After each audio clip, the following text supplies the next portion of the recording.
আসসালামু আলাইকুম। কেমন আছেন সবাই? আশা করি সবাই ভালো আছেন, সুস্থ আছেন। আলহামদুলিল্লাহ আমরাও খুব ভালো আছি, সুস্থ আছি। সোনালী রান্নাঘর উইথ ভিলেজ ফুড চ্যানেলে আপনাদের প্রত্যেককে স্বাগত জানাই। আজকে আমি আপনাদেরকে এমন একটা জিনিস দেখাচ্ছি যেটা কিন্তু আমাদের বাড়ির আশেপাশে যারা গ্রামে থাকে তাদের বাড়ির আশেপাশে কিন্তু হয়ে থাকে, কিন্তু আমরা কেউ অতটা নজর দিই না। কিন্তু যদি আপনারা একটু ভালো করে দেখেন তো কত সুন্দর সুন্দর ফুল তাতে ফুটে থাকে, দেখলেই বুঝতে পারবেন। আর এই ফুলগুলো দেখলেই কিন্তু মনটা ভরে যাবে। তো ফুলগুলো দেখে খুবই সুন্দর লাগছিল, তার জন্যই কিন্তু আমি একটু ক্যামেরা করলাম আপনাদেরকে দেখাবার জন্য, যে আমি দেখলাম তো আপনারাও দেখেন কেমন লাগছে। এত সুন্দর সুন্দর একদম ছোট্ট ছোট্ট ফুল ফুটে আছে, সাদা সাদা, দেখতেই সুন্দর লাগছিল। তো ফুল দেখতে কার কেমন লাগে না লাগে একটু কমেন্টে জানাবেন, আর যদি ভালো লেগে থাকে তবুও কমেন্টে জানাবেন। এই তো দেখুন ফুলগুলো কত সুন্দর লাগছে।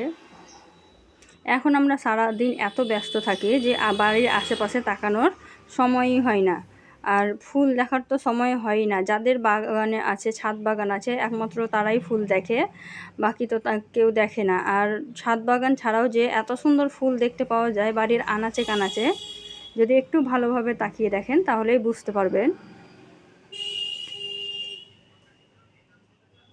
দেখুন, দেখেই কিন্তু মনটা একদম ভরে যাচ্ছে। আমাকে তো অনেক ভালো লাগছিল, এবার আপনাদের কথাটা আমি বলতে পারবো না।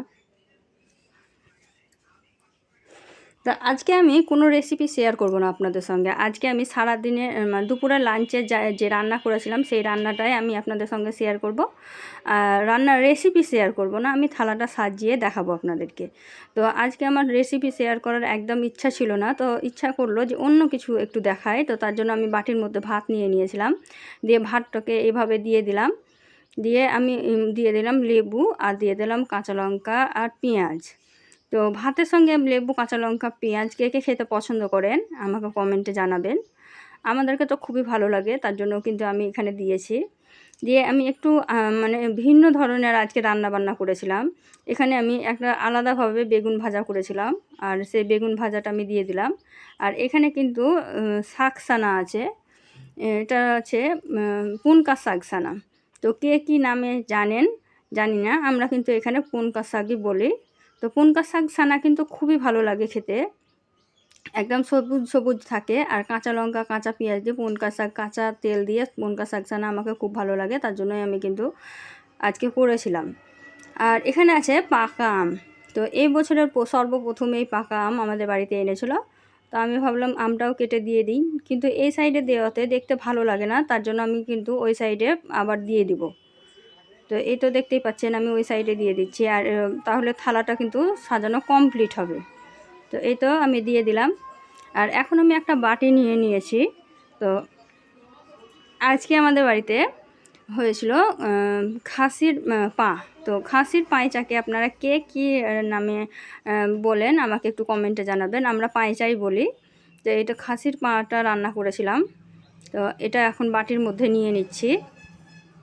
এই তো।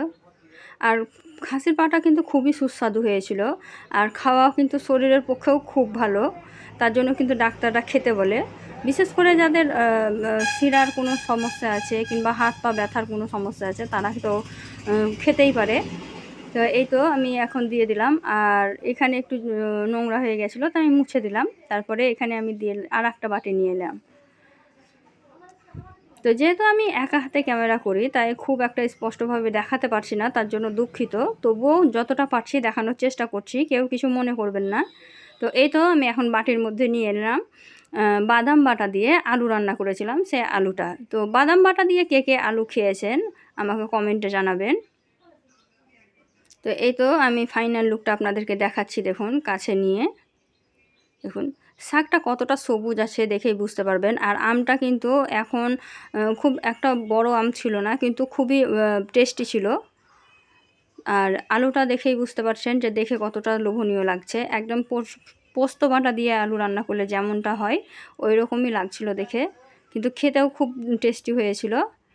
তার জন্যই আমি আপনাদের সঙ্গে শেয়ার করলাম থালাটা। এরকমভাবে তো সাজিয়ে কোনো সময় সাজিয়ে গুছিয়ে মানে খাওয়া হয় না, তো তার জন্যই ভাবলাম যে আজকে আমি থালাটাই ভালোভাবে গুছিয়ে দেখাই। তো এইভাবে যখন আমি সাজিয়েছিলাম, সাজিয়ে যখন আমার বরের সামনে দিয়েছিলাম, তখন কিন্তু একটা আলাদাই হাসি ছিল, আনন্দ ছিল মুখের মধ্যে। তো ও জানে না যে ওইটা আমি ভিডিও করার জন্য সাজিয়েছিলাম। ও ভাবছে আমি ওকে ওইভাবে সাজিয়ে খেতে দিয়েছি, তো খুব আনন্দ পেয়েছিল ও। তো এই তো দেখুন যে আমি সব কিছু আপনাকে ভালোভাবে দেখানোর জন্যই কিন্তু ক্যামেরাটাকে একটু ঘুরিয়ে ঘুরিয়ে কাছ থেকে আমি দেখাচ্ছি। এই তো একদম কাছ থেকে দেখাচ্ছি, দেখুন দেখুন কালারটা কত সুন্দর লাগছে দেখুন। আর এই দেখুন এখানে দেখুন ছাগলের পায়চাটা দেখুন কত সুন্দর লাগছে, আর খেতেও কিন্তু অসাধারণ হয়েছিল। আমাকে তো খুবই ভালো লেগেছিল। জানি না যে আপনারা কেমনভাবে রান্না করেন আর আপনাদেরকে কেমন লাগবে। আমাকে খুবই সুন্দর লেগেছিল, তার জন্য আমি বলছি। তো এই তো ফাইনাল লুক। এই তো জানি না ভিডিওটা আপনাদেরকে কেমন লাগবে। আমি প্রতিনিয়ত যেহেতু রান্নার রেসিপি ছাড়ি, কিন্তু আজ আলাদা কিছু করেছি, তো কেমন লাগবে। তো যদি ভিডিওটি ভালো লেগে থাকে তো অবশ্যই লাইক শেয়ার কমেন্ট করে দেবেন। আপনাদের একটা লাইক আমাদেরকে মোটিভেট করে নতুন নতুন রেসিপি তৈরি করার আগ্রহ বাড়ায়। এখন আমি বিদায় নিচ্ছি, দেখা হবে পরবর্তী ভিডিওতে। খুদাহাফেজ।